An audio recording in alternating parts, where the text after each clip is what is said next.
Alright, Assalamualaikum warahmatullahi wabarakatuh. So, macam biasa, kita akan buat World Cup punya review untuk Jerman versus Curaçao. Yang mana Jerman menang 7-1. Pada perlawanan ni, boleh dikatakan Jerman memang dominate game lah. Sebab mereka memang dibarisi oleh star-star player, experienced player, and setakat lawan Curaçao, nak skor sampai 7 tiada masalah lah. Sebab Jerman pun pernah menang lawan dengan Brazil dekat World Cup juga dengan kemenangan yang sama 7 gol juga. So, Curaçao ni level-level Brazil je lah. Baik, tanpa membuang masa, mari kita masuk dalam ulasan perlawanan lah. Kita fokus kepada Jerman.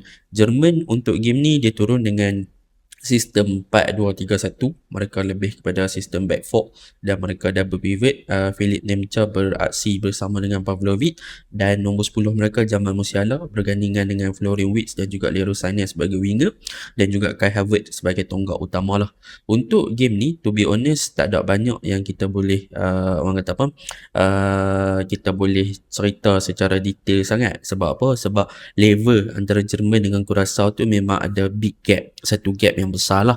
Jadi memang expected yang mana Jerman akan menang besar. Kalau siapa tengok TikTok saya pun dah ulas yang Jerman memang supposedly wajib menang lebih daripada 5 gol.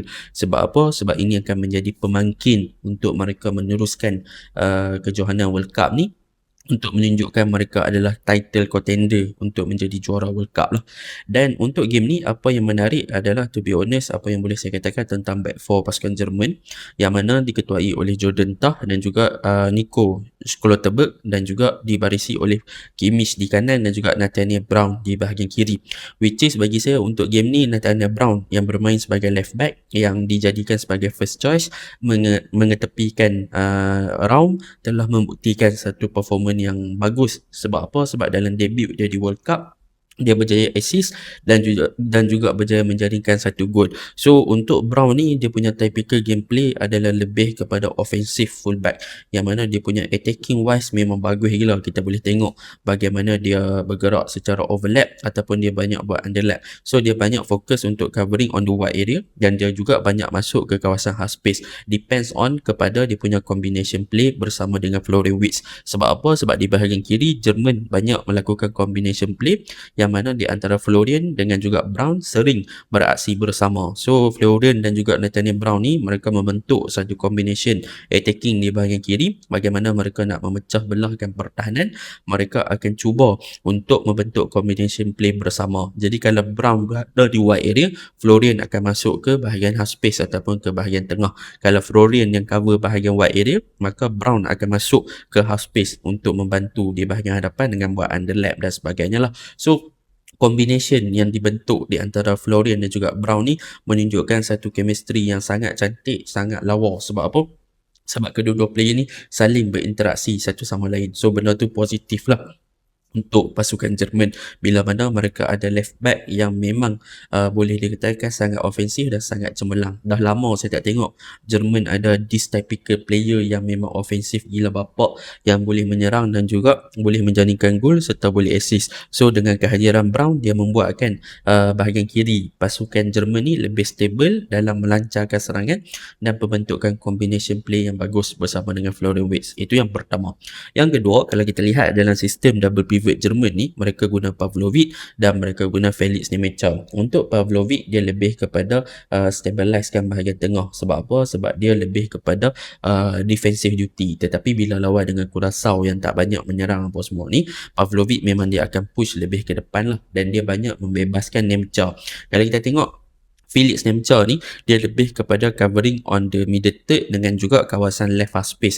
Sebab apa? Sebab dia selalu join the attack dan dia bentuk combination dengan memberi support kepada Nathaniel Brown dan juga Florian Wirtz di kawasan final third. So kita boleh nampak lah dengan kehadiran Nemca ni, Florian Wirtz boleh bermain dengan 1-2 passes. Mereka ada orang yang boleh drift in ke dalam kotak penalti dan sebagainya. Dan kalau kita tengok gol daripada Nemca tu, combination antara Florian Wirtz yang masuk ke tengah bermain dengan 1-2 passes bersama dengan Nemcha, Nathaniel Brown yang covering on the width area memang superb lah. So akhirnya Nemcha berjaya menjaringkan satu gol yang memang cemerlang. Dan Nemcha ni pula dia style typical player yang suka run into the D box, masuk dalam kotak penalti, and ada 2-3 percubaan yang dia run into the kotak penalti tetapi gagal untuk disudahkan dengan baik. Tapi overall combination yang dibentuk, kestabilan di bahagian tengah, mereka bermain dengan orang kata apa, combination play yang bagus, link up play yang bagus, drift in dalam kotak penalti pun memang superb lah. Itu yang saya suka lah.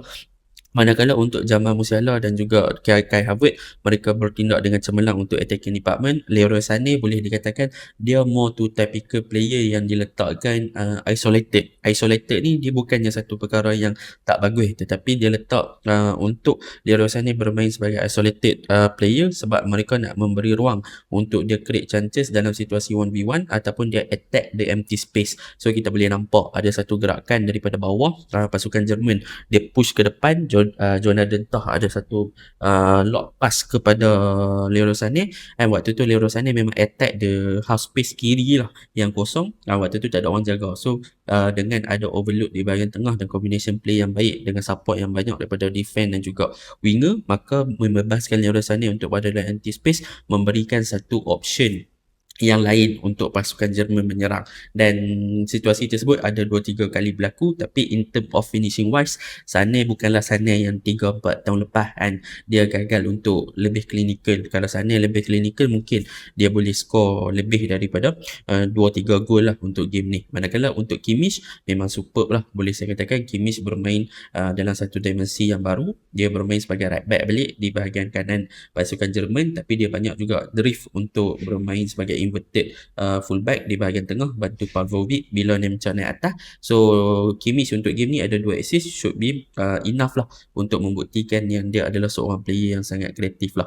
Jadi overall untuk Jerman, substitution yang mereka lakukan di second half pun adalah satu substitution yang menarik. Sebab apa? Sebab bila mana mereka berbawa masuk player seperti Raum, and mereka masih lagi boleh deliver dengan taktikal yang sama. Mereka bawa masuk Anton, mereka bawa masuk Goretzka, mereka bawa masuk Rudiger. Tetapi player yang paling menarik yang mereka bawa masuk awal adalah Dennis Undav, iaitu striker yang boleh dikatakan number 9 Tulen yang pasukan Jerman ada.